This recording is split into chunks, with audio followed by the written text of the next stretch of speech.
Bismillahirrahmanirrahiim. Assalaamu calaykum waraxmatullaahi tacaala wabarakaatu. Kulan wacan oo wanaagsan daawadayaal kusoo dhowaada warka janaalkeena runta wararka qodobada warkeena aad ku daawo doontaan waxaa ka mid noqon doona Shariif Sheekh Axmed oo ballanqaad qalbidega ah ka helay madaxweynaha maamulka Hirshabelle. Muxuu yahay ballanqaadkaasi? Qaar ka mid ah aqoonyahanada Soomaaliyeed oo ka hadlay xaaladaha adag ee dalka haatan uu ku jiro. Maxaase ka jira Jubbaland, gaar ahaan Garbaharey iyo Ceel Waaqayan? Daawadayaal warkeena idinkugu soo gudbin doonaa waxyaabihii ugu dambeeyay ee doorashooyinka Jubbaland.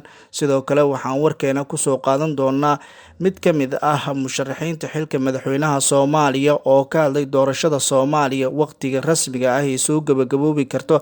Ayaan daawadayaal warkeena idinkugu soo gudbin doonaa. Haddaba daawade, haddii aad janaalkeena runta wararka ku cusub tahay, subscribe noo saar janaalka, wararkeena like iyo share iyo commentiga noogu dadaala. Aan ku bilaabo qodobka ugu horeeya. Musharax madaxweyne Cumar Cabdirashiid Cali Sharmaarke ayaa waxa uu mar kale uu sheegay in doorashada Soomaaliya dib u dhac weyn uu ku imaan karo. Sida uu sheegay musharaxan Cumar Cabdirashiid Cali Sharmaarke oo ka mid ah musharaxiinta la sheegayo inay ka mid yihiin kuwa ugu cadcad xilka madaxweynaha Soomaaliya, ayaa waxaa la tilmaamay in uu aad ula socdo siyaasadda Soomaaliya iyo qaabka ay wax waliba ay ku soconayaan. Waxaana uu carabka uu ku adkeeyay in tallaabo kasta loo baahan yahay in kor loo qaado, sida uu sheegay musharax madaxweyne Cumar Cabdirashiid Cali Sharmaarke. Cumar Cabdirashiid Cali Sharmaarke ayaa sidoo kale waxa uu soo hadal qaaday xaaladaha khilaafyada dalka ka jira iyo sidoo kale sida wax walba looga gudbi karo. Cumar Cabdirashiid ayaa waxa uu bartiisa Twitter-ka uu kusoo qoray in ay jiraan caqabado adag oo ka dhex taagan filla Soomaaliya gudahooda. Khilaafka siyaasadeed ee ra'iisul wasaare Roble iyo madaxweyne Farmaajo waxa uu dalka u gelin karaa dhibaato badan haddii la xaliyo khilaafka ra'iisul wasaare Roble iyo madaxweyne Farmaajo. Dalka doorasho degdeg ah ayaa ka dhici karta, ayuu yiri musharax madaxweyne Cumar Cabdirashiid Cali Sharmaarke ahna ra'iisul wasaarihii hore ee Soomaaliya.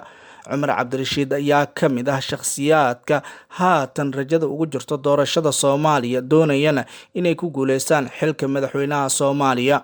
Waxaa jira musharaxiin dhowr ah oo sanadkan si weyn u dhursugaya sidii ay ku dhammaan karto doorashada, walow haatan doorashadu ay u muuqato mid gabagaba ah marayso. Sidoo kale Cumar Cabdirashiid ayaa waxa uu soo hadal qaaday khilaafyada iyo dhibaatooyinka ka jiro deegaanada maamulka Puntland, waxaana uu carabka ku adkeeyay in madaxweynaha maamulka Puntland uu yahay shakhsi doonaya inuu burburiyo Puntland, islamarkaana loo baahan yahay inay siyaasiyiinta ay dhexda u xirtaan islamarkaana ay samata bixiyaan dadka kasoo jeeda deegaanada Puntland. Dhinaca kalena daawadayaal, jahwareer cusub ayaa kasoo koray doorashada 16 kursi ee Ceel Waaq loo asteeyay. Wararka ka imaanaya gobolka Gado ayaa sheegaya in wafdi ka socdo guddiga doorashooyinka FID iyo xubin kale oo ka socdo guddiga xalinta khilaafaadka ayaa gaaray degmada Garbaharey. Garoonka Garbaharey ayaa waxaa lagu soo dhaweeyay wafdigaasi mas'uuliyiin ka tirsan maamulka degmada iyo kan gobolka Gado, waxaana ujeedka socdaalkaasi uu noqonayaa in doorasho ay ka dhacdo Garbaharey. Waa jahwareer cusub oo la gelinayo doorashada Gado oo guddiga FID ay horey u shaaciyeen in Ceel Waaq loo wareejiyay, balse xaaladaha u muuqato in xafiiska Farmaajo ay haatan mar kale ay abaabulayaan. Xubnaha gaaray Garbaharey ayaa ah kuwa mucaaradsan hanaanka gudoomiye Muuse Geelle iyo sidoo kale saaxiibadiisa, waxayna doonayaan inay carqalad cusub ay abuuraan.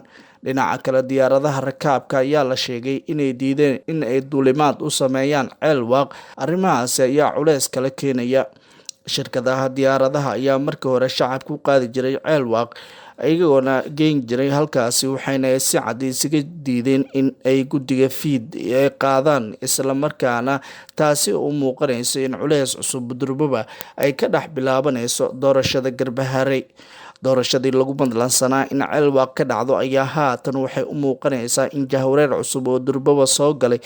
Maxamed Cabdulaahi Maxamed Farmaajo iyo kooxdiisa ayaa mar kale doonaya in jahwareer cusub oo siyaasadeed ee dalka geliyaan, taasi oo la micno ah in culeyska uu kusii badanayo maamulka Jubbaland uu hogaamiyo Axmed Maxamed Islaam Axmed Madoobe. Axmed Madoobe iyo kooxdiisa ayaa rajada ugu weyn ay lahaayeen waxay tahay in doorashada 16 kursi ee gobolka Gado sida ugu dhaqsiyaha badan lagu soo gabagabeeyo, balse uma muuqanayso. Guddiga doorashooyinka FID ayaa laba qeybood u kala baxay, iyadoona qeybna ay taageersan yihiin maamulka gobolka Gado, qeybna ay kasoo horjeedaan maamulkaasi islamarkaana ay taageero u yihiin madaxweynaha maamulka Jubbaland Axmed Maxamed Islaam Axmed Madoobe. Khilaafkan durbaba soo kala dhexgalay guddiga doorashooyinka ayaa u muuqan kara in doorashada Garbaharey ay ka dhici karto, sidoo kalena ceel waaq mid kale ay ka dhici karto. Laba doorasho oo isbarbar socda ayaa laga yaabaa inay ka dhacdo Jubbaland, gaar ahaan gobolka Gado. Tanina saameyn badan ayay ku yeelanaysaa Ra'iisul Wasaare Maxamed Xuseen Rooble iyo guddoomiyaha guddiga doorashooyinka FID Muuse Geelle oo maalmihii ugu dambeeyay ku sugnaa magaalada Kismaayo ee xarunta ku meel gaar ku ah maamulka Jubbaland. Si kastaba ha ahaatee, xaalka doorashada Jubbaland ayaa hadda waxay u muuqanaysaa in culays fara badan oo durbaba soo galay. Culayskan haatan soo galay Jubbaland doorashadeeda ayaa u muuqanaysa in xildhibaanada laga soo dooranayay gobolka Gado aysan ka qaybgeli doonin doorashada guddoomiyaha golaha shacabka. Waxaa lagu madlansanaa intaana la gaarin 27 bishan aan ku guda jirnay Abriil lasoo gabagabeeyay gebi ahaanba doorashada golaha shacabka xildhibaanadooda ee ku dhiman gobolka Gado. Dhinaca kalena Sheekh Shariif Sheekh Axmed ayaa kulan la yeeshay madaxweynaha maamulka Hirshabelle Cali Guudlaawe Xuseen. Madaxweynaha dowlad goboleedka Hirshabelle Mudane Cali Guudlaawe Xuseen ayaa waxa uu la kulmay madaxweynihii hore ee dalka Mudane Shariif Sheekh Axmed. Kulankooda ayaa waxaa looga hadlay xaaladaha guud ee dalka iyo arrimaha doorashooyinka oo gabagaba marayso. Cali Guudlaawe ayaa u hiiliyay Sheekh Shariif Sheekh Axmed doorashadii ka dhacday Beledweyne ee ku soo baxeen dhowr xildhibaan uu wato Sheekh Shariif Sheekh Axmed. Waxaa dhanka kale xusid mudan in Cali Guudlaawe uu la doonayay in Shariif uu noqdo madaxweynaha soo socda ee Soomaaliya. Sidoo kale Cali Guudlaawe iyo Shariif Sheekh Axmed ayaa waxay ka arinsanayaan kuraasta beesha Rata Abgaal, gaar ahaan kuraasta ay hadda ku kala fadhiyaan wasiirkii hore amniga Maxamed Abuukar Islow Ducaale iyo wasiirka amniga hadda Cabdulaahi Maxamed Nuur, taasi oo u muuqanaysa in ay gebi ahaan baxliyaan islamarkaana beesha Cabdalla Caroone oo ka mid ah beelaha Rata Abgaal oo si weyn uga soo horjeedo in beesha Gaabane ee 2 kursi ay isku qaadato, taasi oo ay hore u sheegeen in dhiig fara badan ay u daadan doonaan. Jahwareerkii iyo sidoo kale xaaladaha adag ee ka jira Hirshabelle gaar ahaan doorashooyinka ayay markan doonayaan in ay xaliyaan islamarkaana ay hal meel uga soo wada jeestaan. Laakiinse waxaa jira culaysyo kala duwan oo ku aadan arrimaha doorashooyinka, balse imaamkii ugaaska guud ee beelaha Abgaal ayaa waxay hadda qorsheynayaan in wax waliba oo culays ah oo jira in laga hortago islamarkaana go'aamo midaysan la qaato. Madaxweynaha maamulka Hirshabelle Cali Guudlaawe Xuseen ayaa si weyn haatan u doonaya in Shariif Sheekh Axmed oo doorashada xilka madaxweynaha uu ku guuleysto qarash fara badan uu ku bixinayo. Madaxweynaha maamulka Hirshabelle ayaa ka mid ah madaxda maamul goboleedyada ee qaar ka mid ah ay sida weyn u taageersan yihiin kooxda Himilo Qaran oo hoggaankeeda hayo Shariif Sheekh Axmed. Guud ahaan daawadayaal, warkii oo aad ka daawanayseen janaalkeena runta wararka saaxiibayaal waa naga intaa. Haddaba daawaday haddii aad janaalkeena runta ku cusub tahay, subscribe noo saar janaalka, wararkeena like iyo share iyo commentiga noogu dadaala. Waadna mahadsantihiin. Nabadgelyo.